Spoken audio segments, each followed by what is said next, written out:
Agora que você já sabe o básico, é hora de saber com quais cartas você deve jogar. A partir de agora, vamos saber tudo sobre as mãos iniciais. Hoje nós vamos te ensinar que cartas você deve jogar e quais cartas deve jogar fora. Então, como prometido, vamos começar nosso primeiro tutorial.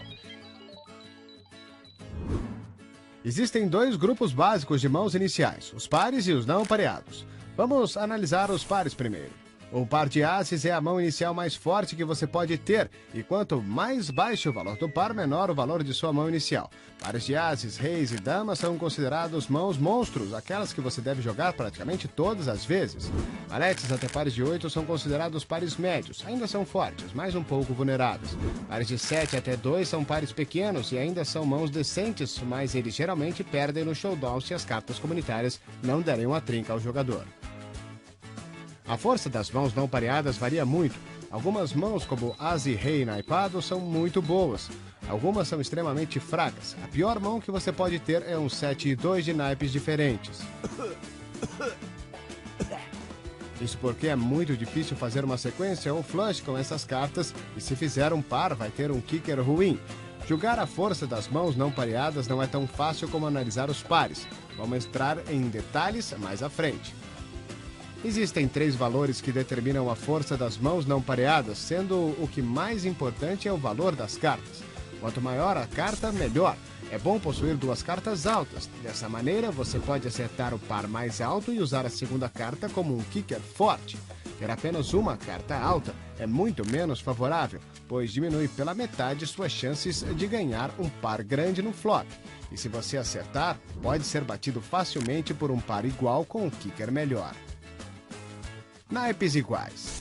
Se você possuir 2 cartas do mesmo naipe, sua chance de acertar um flush é muito maior.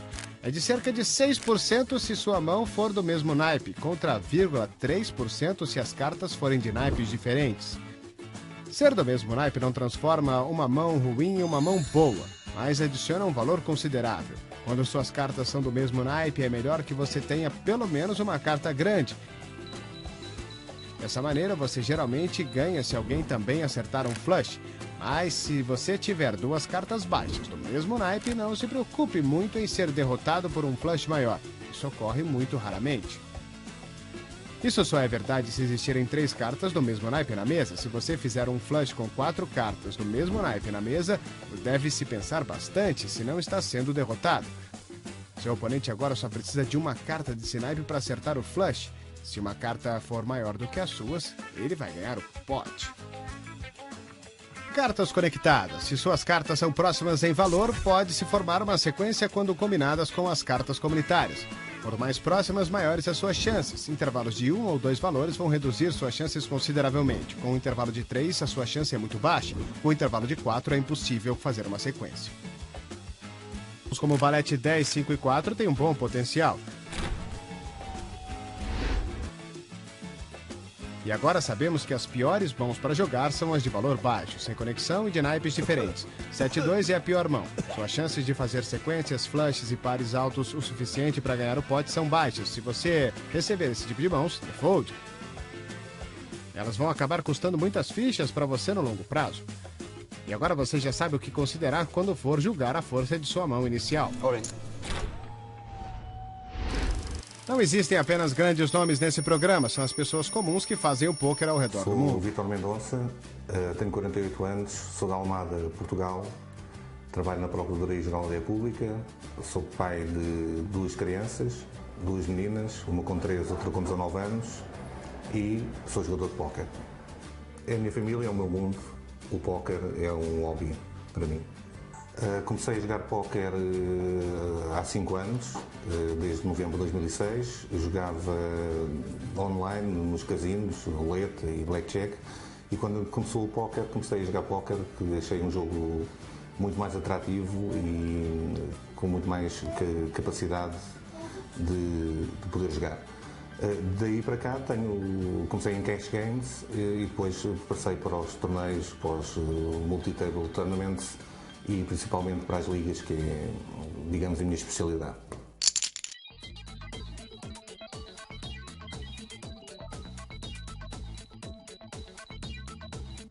O ditado diz que a curiosidade matou o gato, mas mas deve ser levado junto a alguns jogadores novatos no poker também. Um dos erros mais comuns que o novato comete é ver muitos flops. Eles não conseguem resistir. Muitas vezes eles possuem cartas médias e dão call para ver um flop. Isso é chamado de limp. Não é porque você participa de mais mãos que vai ganhar mais fichas. Esse tutorial vai dar dicas sobre como jogar com convicção. Estamos aqui para te ajudar. Dar raise ou fold, o call não é proibido. Ou geralmente você deve aumentar ou jogar fora suas cartas. Se você tiver uma mão forte, aumente. Se tiver uma mão fraca, jogue fora. É simples e correto. Se você não tiver certeza, não jogue.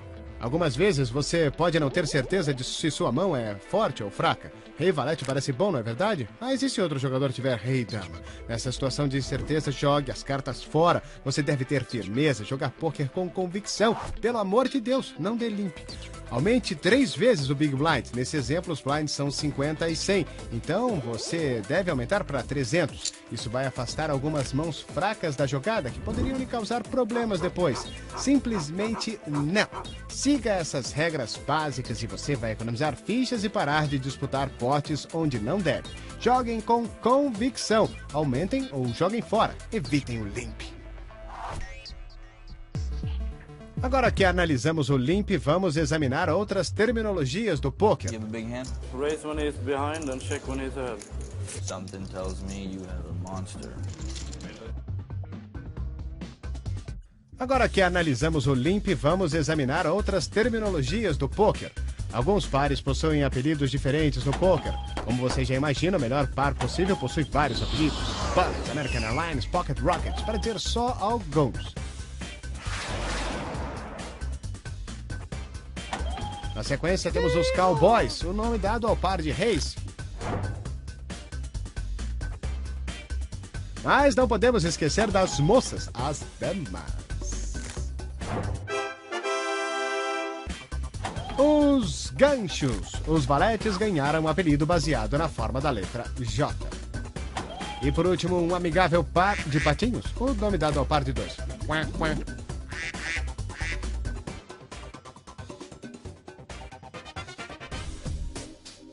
E aqui vão alguns conselhos de um dos melhores jogadores, o campeão da World Series of Poker 2005, Joe Hashim.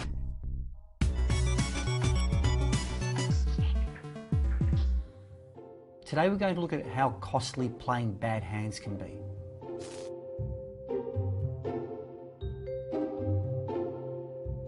We have Boomer in middle position with a premium hand, a pair of queens. It's basically the third best hand you can start with. He elects to raise to 300. Now, this raise is designed to get all players with weaker hands to fold. Smokey, with 7-8 of hearts, a suited connector, elects to call the raise. 7-8 of hearts is a suited connector and it can become very effective, especially in position. It's folded around to the big blind Boy Wonder, who elects to call with Jack 4. He's probably elected to play this hand because he's already put some chips into the pot and it's not costing him too much more to play. But his big mistake is that his hand is too weak to play. A lot of amateurs, a lot of beginners make this mistake. Don't be fooled into playing hands that you shouldn't be. So let's have a look at the flop. The flop comes Jack 10-6. And this is why it's a mistake to play Jack 4. Because now Boy Wonder has made a pair of jacks, which is what we call top pair. Boy Wonder checks. Boomer decides to bet 400 chips. Smokey wisely folds. But now Boy Wonder is in a tough spot because he has top pair. He elects to call the 400. Let's see the turn card. The turn card is another 6. Nothing much has changed for Boy Wonder. He still has top pair. And he's way behind Boomer's pair of queens. Boy Wonder checks again, and Boomer now bets 1,000 chips. Boy Wonder elects to call. He's in a tough spot because he feels that his pair of jacks may be the best hand, not knowing that Boomer has a pair of queens, which totally crushes him at this stage. Let's see the river card. The river card is a very safe 3 of hearts. Boy Wonder again checks his option, and Boomer now bets 1,800 chips. Boy Wonder elects to call. and loses the hand when he sees Boomer's pair of queens. This example shows how you can lose a lot of chips in a tournament by playing very weak hands. Don't make that mistake yourself.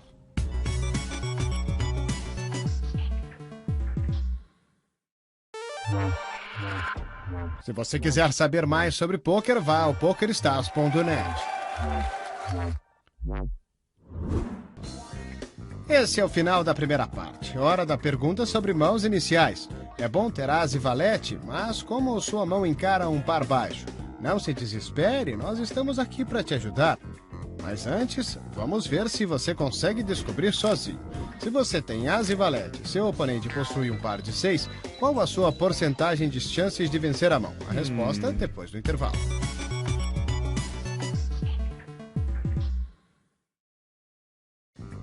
Antes do break, perguntamos a porcentagem de chances que você possui se tiver as e valete contra um par de 6. A resposta é 46%, ou o que a maioria chama de coin flip, por estar muito perto dos 50-50. Você precisa acertar pelo menos um as ou um valete, ou algum tipo de sequência, ou um flush para ganhar a mão. Se o seu as ou valete for do mesmo naipe, a porcentagem aumenta para 48%, graças à maior chance de fazer um flush. Vamos ver um pouco mais. Dessa vez você possui rei e dama, e seu oponente tem um par de 8. Qual a sua chance de ganhar essa mão? Exatamente a mesma. Você ainda possui duas cartas maiores que o par do seu oponente. A melhor mão para se ter contra um par de ases é outro par de ases. Mas, além disso, qual seria? Se você não quer um par de reis, a resposta é 5 e 6 do mesmo naipe. Como todos os conectores naipados, existe uma grande chance de acertar uma sequência ou um flush. É a razão para ser o 5 e 6 suited é que você pode fazer sequências com 2, 3, 4, 7, 8 e 9, o que não vão ajudar o as a fazer outra sequência. A chance de vencer, 23%. No fim das contas, você ainda vai preferir ter um par de ases. Algumas mãos parecem boas, mas não se engane. Elas parecem muito mais fortes do que realmente são. Alguns dos maiores potes no poker acontecem entre duas mãos iniciais fortes. E, geralmente, uma delas é o que chamamos de mãos de horror. King 10 off. King 8. Jack King. I'd say Ace Queen is a pretty difficult hand to play. Uma das mãos de horror mais comuns é o par de valetes. Eles parecem ótimos e até ganham na maioria das vezes. Very strong hand. You get pocket jacks. You want to raise before the flop, put some pressure on the players in the blinds.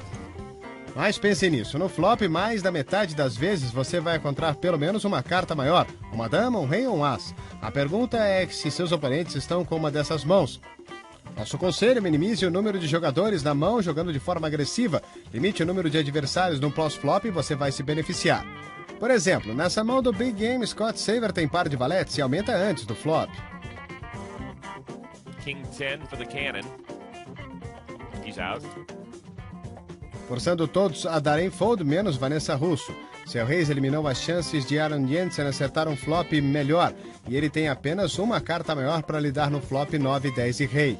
Com o Russo dando check no flop e o turn, ele pode assumir que ela não tem o rei e ganha um bom pote, tudo graças ao seu Reis pré-flop. Outra mão de horror, o as fraco. Ace 3 offsuit, stuff like that really gets you into trouble. One of the things I see a lot of beginners do is that they see an ace and they automatically think that it's a great hand. If you have ace 10 and someone has like ace jack or ace queen, you can get yourself in a lot of trouble. Nessa mão, dois oponentes fazem um par de ases no flop, mas um deles está destinado a perder muitas fichas. É isso que torna o as com kicker ruim uma mão do horror. Sempre existe a chance de seu oponente ter um as com kicker melhor e não é fácil dar fold em um top pair. Então, sempre tome cuidado com um par de valetes e ases e um kicker fraco. Fiquem atentos. Vamos assistir essa mão em particular. Aqui está o Daniel Negriano.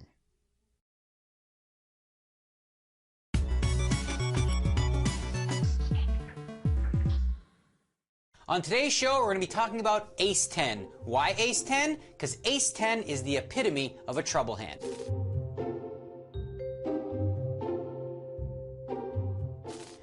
On this hand, we have an amateur, Ernest Wiggins, playing on the big game against some professional players. Now, here he's dealt Ace 10 offsuit right next to the button, and he decides to just call. I don't like this play at all. If you're going to play Ace 10, which is a marginal hand, you need to be the aggressor. you need to be raising or folding. And I think with this hand in late position, it's certainly worth a raise, so that's what he should have done. Instead, he just calls. Now I fold. Doyle Brunson, he calls from the small blind, and in the big blind, Phil Laak has absolutely nothing, a queen-6 offsuit. And he decides to raise the pot, okay? Now, you've got your ace-10, you've limped in, and what you've allowed to have happen here is Phil Laak is bullying you. He doesn't know here that Phil Laak has queen-6. Phil Laak could have one of those hands that have him dominated, ace-jack, ace-queen, ace-king, or even jacks, queens, kings, or aces. Had you raised with ace-10 coming in, everybody folds, you pick up the pot, which is the ideal situation with a hand like ace-10. You don't really want anyone to call because there's so many hands better than ace-10. So really, it's basically like a hand you want to steal with. What you don't want to do is play it weak, limp in, and then be forced to fold to a raise. I do like the fold, though, because once you've limped in and you've been raised, you don't want to defend with ace-10. You're always better being the raiser than the caller.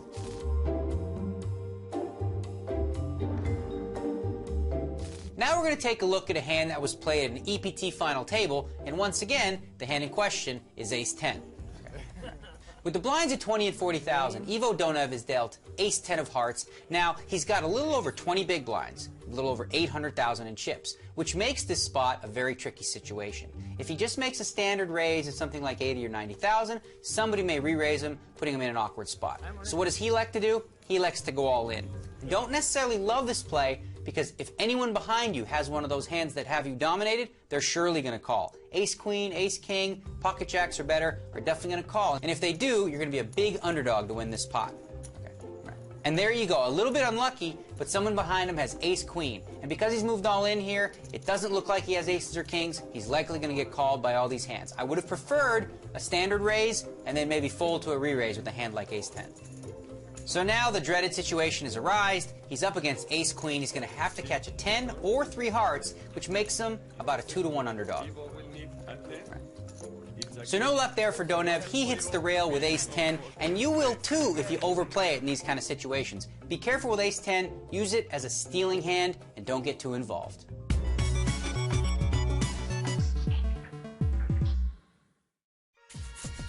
Muito obrigado, Sr. Daniel, por esclarecer tudo. Agora, decisões na vida acabam sendo preferência pessoal, mas no pôquer as decisões são baseadas em cálculos detalhados, na maioria das vezes.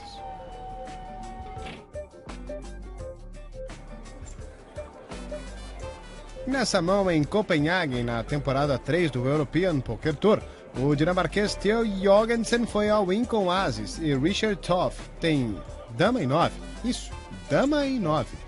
Se você aprendeu alguma coisa nesse programa, deve ter aprendido que dama em 9 do mesmo naipe tem um certo potencial, mas não contra um all-in.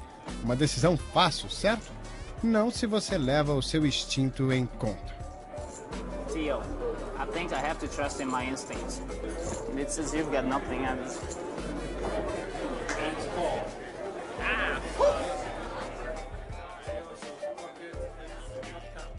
Bom, seu instinto estava errado, certo, Richard? Ou será que não?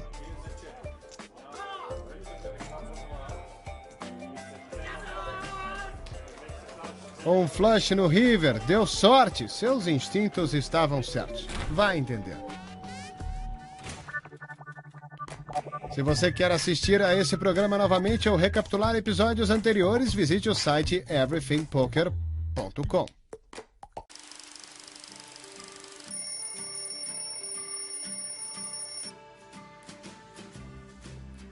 Jogo MDTs, normalmente de baixo custo, normalmente de 5 euros, 10 euros, extemporaneamente, excepcionalmente, alguns tiros mais altos, mas no máximo à volta de 20, no máximo dos máximos 50 euros. Prefiro ter ganhos sustentáveis e ir ganhando aos poucos. Prefiro ganhar sustentavelmente e portanto, ir complementar também os meus ganhos do meu ordenado, do meu trabalho e poder, nas férias, por exemplo, poder ir de férias à conta do póquer, não é? Sou um homem de família, o póquer ocupa um espaço livre da minha vida, funciona como um hobby, acima de tudo está a minha família. Os meus sonhos, qualquer jogador de póquer gostaria de ir a Las Vegas.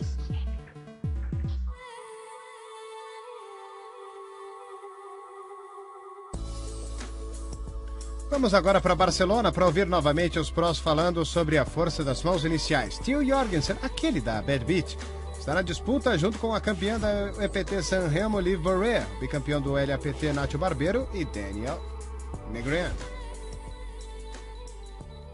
Well, like when I started playing, limit hold'em back in the day, everyone was so big on like starting hands. You can't play this in this position and all that, but I was much looser and much more aggressive and wilder, and like it was always my belief that real skill comes post-flop and starting hand requirements are kind of like overrated. I know you play, I'll point to you because I know you play on that. Do you believe that sometimes people spend far too much time worrying about like pre-flop starting hand requirements rather than situations? Yeah, I think they do. You gotta raise in some spots, but at the beginning, I also believe that you gotta avoid some certain spots being a beginner. So it's like, don't be racing with like ace-10 under the gun. Under the gun is a position on the table, the first to act. We'll cover it in the next show. Weak aces are like hands that are gonna get you in trouble later on. Feels like the better you are as a player, and I always give this advice, the better you are as a player, the more hands you can play. Simply, but there are, as you mentioned, like hands, like are there hands that you just find that, for example, for yourself, that you find, okay, when you're in a tournament or whatever the case may be, that you seem to be doing fine, and there's a certain type of hand that you're like, oh boy, this is dangerous, I could blow my whole stack here, so maybe you decide to throw it away or just play cautiously. Other types of hands that you would, and what are they? What kind of hands would you? Especially hands like Nacho talked about, the ace-10s and ace-10, even ace-jack, something like that when you're sitting there on the button. For an example, okay, and you raise and it's up against aggressive players, and you know there's a big chance you might get a re-raise here. And then you have to take a very, very difficult decision whether you have to go with this one or not. Do you think there's a group of hands that are underrated? Well, yeah, things like suited one-gappers. Poker players refer to two cards like 7 and 9 as one-gappers. There's a gap of 1 between them. Two-gappers even. Like 7-9 of clubs and 6-8 of spades, that kind of stuff? Yeah, I actually really like 9-10 suited. It makes you so much money on the long term that, I mean... That, I agree. Like, we talk about trouble hands. You mentioned ace-10 offsuit, right? That's a hand where, in a position, it's not something you want to play. But a hand like 9-10 suited, completely different. Now, if you look at the two hands side by side and run it hot and cold, ace-10 is way better than 9-10 suited. But not when you factor in post-flop play. Whenever I teach someone, new, you basically teach them a very stringent, like, starting hands rules where you got to play tight. And you got to play aggressive when you do, and you're going to get exploited because people are going to know that and they're going to pick up on it. But if you're new to the game, it's really the best approach. If you just get in there and start gambling like the pros do, you're going to get outplayed left, right, and center. Podemos ainda não ter mostrado tudo o que você queria saber sobre pôquer, mas já fizemos um bom progresso. Para treinar tudo o que você aprendeu no programa de hoje, acesse o PokerStars.net e siga instruções para fazer o download gratuito do software. Quando estiver no site, acesse uma mesa dinheiro fictício. E a tarefa dessa semana é só jogar os tipos de mãos que nós sugerimos nesse programa e evitar o limp, sempre que possível. Se você seguir nosso conselho, ficará surpreso com o resultado. Saiba o que teremos reservado para você no próximo programa. Vamos fazer a primeira análise sobre posição, explicar o que é e por que importa tanto. Vamos rever grandes mãos ao redor do mundo com mais análises dos profissionais e algumas palavras de sabedoria de 4 jogadores que merecem ser ouvidos. Se não fosse o bastante, vamos ver a origem do pôquer, prestando homenagem a esse passatempo fantástico. Esse é o maior jogo de cartas do planeta, senhoras e senhores, e nós vamos aprender juntos.